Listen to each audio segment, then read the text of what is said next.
We're talking about crypto assets this morning and Grayscale. They announced that they filed a lawsuit against the SEC. This over regulators' denial of the conversation of Grayscale's Bitcoin trust to a Bitcoin spot ETF.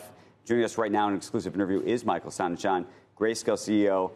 Michael, I know you're not The Rock, but you're still bringing it. You're still bringing it. So help us understand why you've brought this lawsuit and what is at issue. Well, last night, Andrew, we filed our opening brief. So this is the first document that goes into the courts that really outlines the arguments underpinning the case.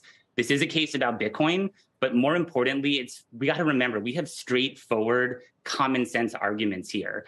The newest argument in the brief really focuses on this idea of a significant market test. This is a test the SEC has created on its own invention outside of its jurisdiction and authority under the Exchange Act.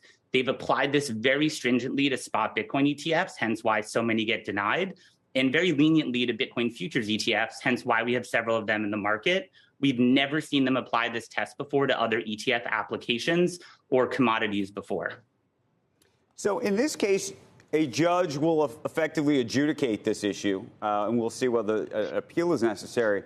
But in terms of the history of cases like this, historically, at least from my understanding, the SEC has had a pretty sort of wide berth in terms of what they're able to do and sort of how they're able to approach these issues. And the judges, for the most part, have been unwilling to really take the SEC on in such a way.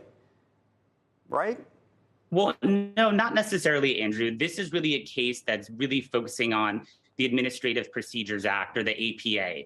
And that really governs the way a regulator like the SEC has to regulate. And so when they have two alike cases, they have to treat them alike. And in this case, they're treating them disparately. You know, one of the arguments here really focuses on the underlying Bitcoin market.